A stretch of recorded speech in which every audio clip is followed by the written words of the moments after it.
हाय। चलिए, कैसे आप लोग? उम्मीद है आप लोग बहुत अच्छे होंगे, है ना। शिक्षा और संस्कार कभी आपको झुकने नहीं देती है। कहावत है ना कि शिक्षा और संस्कार जिंदगी जीने के दो मूल मंत्र हैं। क्योंकि शिक्षा आपको कभी झुकने नहीं देती है और संस्कार आपको कभी किसी के सामने गिरने नहीं देती है। इसलिए दोनों ही जरूरी है, शिक्षा भी जरूरी है और संस्कार भी जरूरी है। तो चलिए बात करते हैं हम लोग। पहले वीडियो में मैंने बात किया था विधायिका के बारे में कि विधायिका क्या होती है। विधायिका के बारे में मैंने एक्सप्लेन भी किया था और मैंने यह भी बोला था कि नेक्स्ट वीडियो में हम बात करेंगे इसके दो सदन, लोकसभा और राज्यसभा।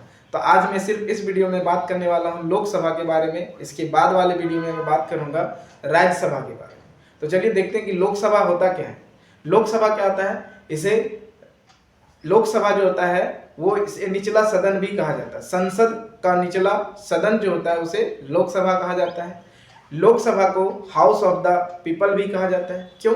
क्योंकि इसे जनता का सदन इसलिए कहा जाता है क्योंकि इसके सदस्यों का चुनाव जो होता है वो सीधे जनता करती है वोटिंग के द्वारा, इसलिए इसे जनता का सदन भी कहा जाता है। ठीक है, जैसा कि मैंने यहाँ भी लिख दिया है। अब इसकी संरचना जो होती है वो कैसे होती है, लोकसभा में कितने सदस्य हो सकते हैं अधिकतम, अभी वर्तमान में कितने हैं, कहाँ से कितने चुन कर आते हैं, तो इसकी बात करेंगे तो अधिकतम संख्या जो होती है वो लोकसभा में कितनी होती है?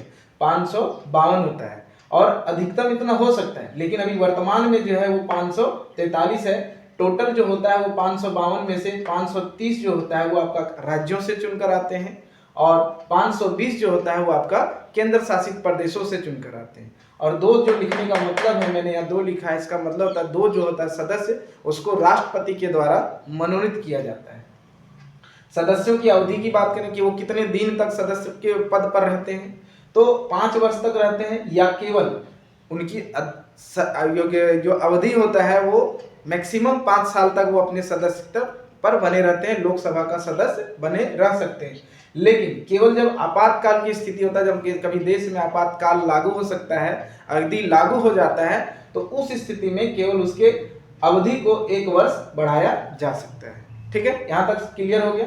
अब नेक्स्ट बात करते हैं हम लोग योग्यता कि लोकसभा का सदस्य कौन बन सकता है। तो लोकसभा का सदस्य बनने के लिए कम से कम 25 वर्ष की आयु होना जरूरी है। वह देश का नागरिक होना चाहिए, है ना।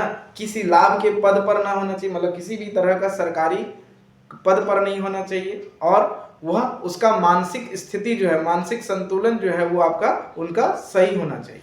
ठीक है, तो वे सब व्यक्ति जो होते हैं वो लोकसभा के लिए सदस्य बन सकते हैं।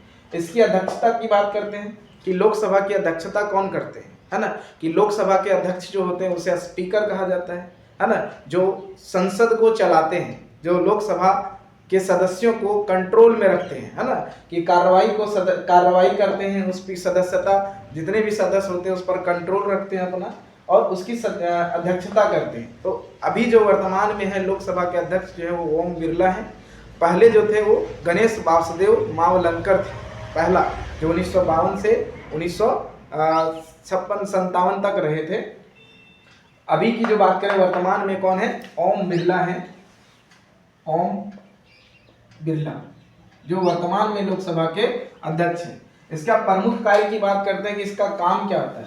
तो विधायी कार्य मतलब क्या होता है, अभी हम लोग नेक्स्ट और भी एक्सप्लेन करेंगे हम लोग कि विधायिका होता क्या है ना। विधायी कार्य मतलब कानून बनाना।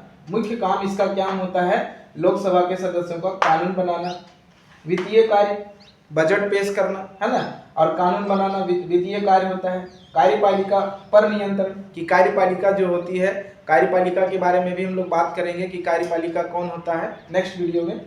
तो कार्यपालिका पर नियंत्रण करता है, नियंत्रण रखता है कि वो सही तरह से काम कर रहा है या नहीं।